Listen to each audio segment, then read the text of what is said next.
घोड़ी बन गई बबीता। सबसे पहले मैं अपने बारे में बता दूँ, मेरा नाम राज है। हर जवान दिल की ख्वाहिश होती है कि काश मुझे कोई कुंवारी गुफा मिल जाए। मेरी भी ये ख्वाहिश थी, लेकिन मैं हमेशा खामोश ही रहता हूँ, ज़्यादा कुछ बोलता नहीं हूँ। लेकिन पिछले 2 सालों से मैं बदल गया। जब मैं घूमने गया अपने मामा के यहाँ, मेरे अंकल कानपुर में रहते हैं। वहाँ अंकल के पड़ोस में एक लड़की रहती थी जिसका नाम था बबीता। उसकी उम्र कम से कम 20 साल की रही होगी।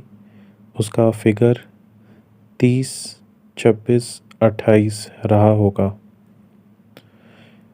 पहले भी जब मैं कभी मामा के यहाँ जाता था तो मैं उस लड़की की जवानी देखकर हमेशा सोच में पड़ जाता था कि काश मुझे इसकी गुफा मिल जाए फिर। लेकिन अब मैं खुद को इस लायक समझता था कि मैं अब इसे पटा सकता हूँ। मैं एक दिन घर के गेट पर खड़ा था तो बबीता भी अपने गेट पर खड़ी। वो मुझे देख देख कर कुछ बोल रही थी और बार बार मुझे देख के हंस रही थी। मैं समझ गया कि लाइन दे रही है। मैंने तभी इशारे से पूछा, क्या हुआ? उसने भी इशारे में कहा कि कुछ नहीं। फिर हम काफ़ी देर तक वही गेट पर एक दूसरे को देखते रहे।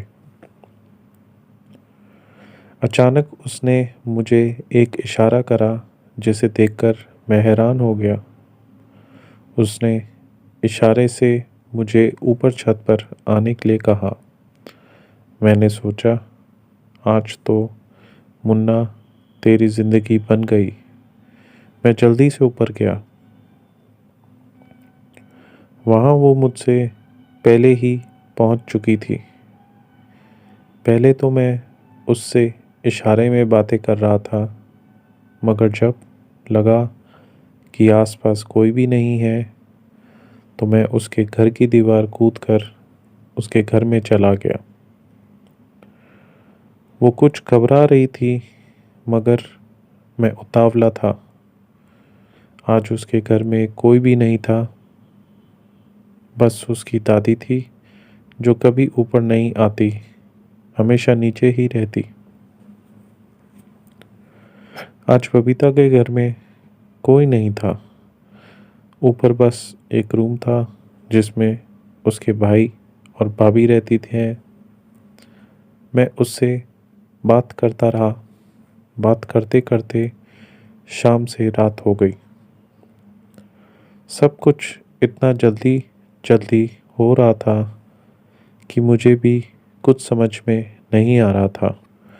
लेकिन मौका ऐसा मिला था कि आज किसी कुंवारी गुफा में मज़े ले सकता था। तो बस मैं बेचैन था कि जल्द से जल्द मुझे गुफा मिले। मैं पहले तो शरारत से भरी बातें करने लगा। फिर मैंने उसे देखा, वो बार बार अपनी आंखें इस तरह बंद कर रही थी जैसे उसे किसी चीज़ की तड़प हो, शायद मेरे केले की तड़प। फिर मैंने उसे कुछ अलग किस्म की बातें, यानी कि एस से रिलेटेड बातें, गंदी बातें करने लगा। वो भी बड़े मज़े से मेरे बातें सुनने लगी। मैं समझ गया कि आज तो मुन्ना की ख्वाहिश पूरी हो गई।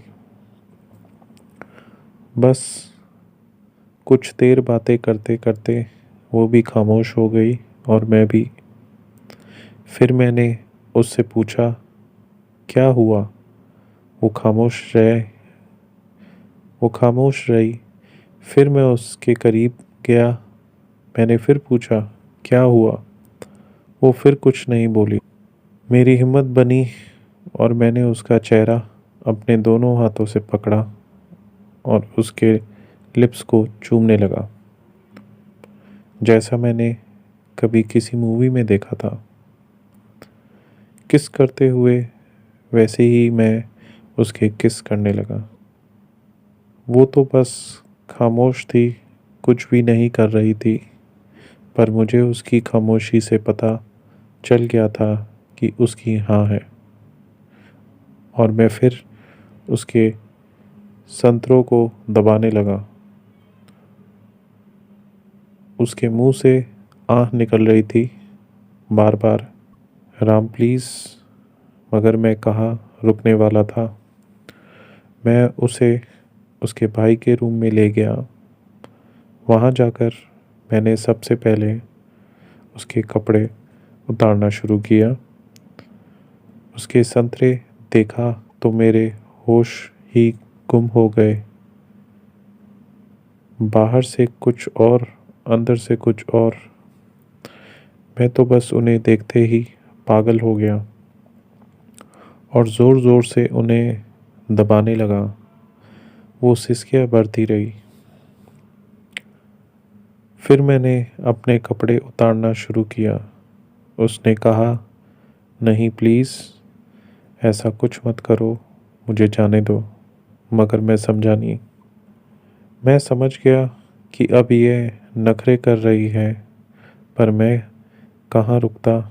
जैसे ही वो बोलती मैं उसके लिप्स को चूमने लगता।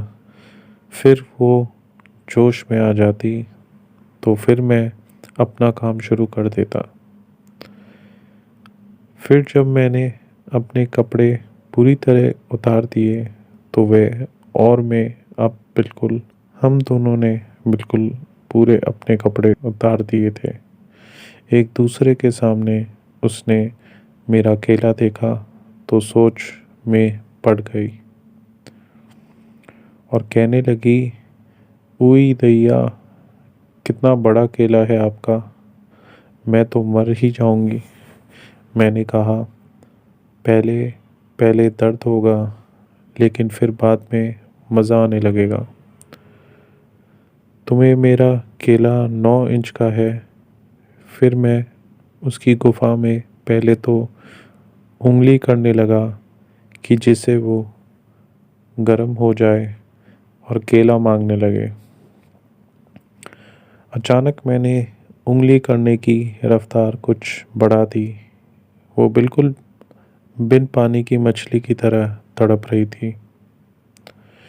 फिर मैंने सोचा कि मेरा इतना बड़ा केला इसकी गुफा में जाएगा कैसे। फिर अचानक मेरी नज़र पास में रखे हेयर ऑयल पर पड़ी।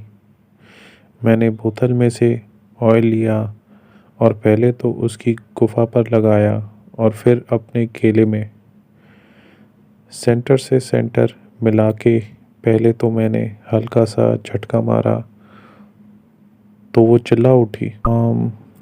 धीरे से प्लीज़। मैं रुक गया और फिर उसके लिप्स को चूमने लगा।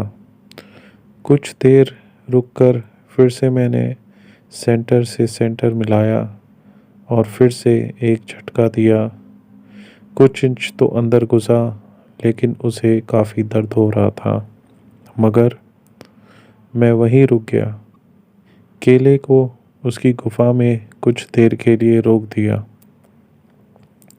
कुछ देर रुकने के बाद मैंने फिर से एक झटका दिया, करीब 5 इंच। अब उसकी गुफा में घुस गया। अब मुझसे नहीं रुका गया और एक ज़ोर का धक्का दिया। वो ज़ोर से चिल्लाई, मार डाला आपने। मैंने कहा, अभी तुम्हें मज़ा आने लगेगा। फिर कुछ देर में उसे भी मज़ा आने लगा, लेकिन मेरा केला कुछ ज़्यादा ही बड़ा था। तो अंदर और बाहर और धक्के मारने में दर्द बढ़ता जा रहा था। लेकिन अब मैं नहीं रुक सकता था। मुझे किसी की परवाह नहीं थी। मैं ज़ोर ज़ोर से धक्के मारने लगा। वो चिल्ला रही, बार बार बोलती रही, प्लीज़ रुको, मुझे दर्द हो रहा है, प्लीज़ रुको।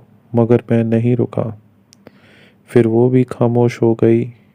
अब उसे भी मज़ा आने लगा था और वो मुझे कमर उठा उठा के रिप्लाई भी करने लगी। वो पीर पूरी तरह से मेरा केला ले रही थी। मैं अपनी पूरी ताकत से धक्के मार रहा था। बस वो तो अपनी आंखें बंद करके चिल्ला रही थी, उफ करे जा रही थी। मैं बार बार उसके लिप्स को चूमता रहता। उसके लिप्स कुछ ज़्यादा ही नरम थे। बार बार मैं उसको पेप्सी समझकर पीता रहता था। बिल्कुल लाल थे लिप्स। मैंने चूम चूम के सुर्ख लाल कर दिए। अब मैंने सोचा क्यों ना फिल्मी अंदाज में इसकी गुफा मारी जाए। फिर मैंने उसको घोड़ी बनाया और उसकी गुफा में पीछे से अपना 9 इंच का केला जब डाला तो बस उसकी हालत तो ऐसी हो गई जैसे अभी मर जाएगी।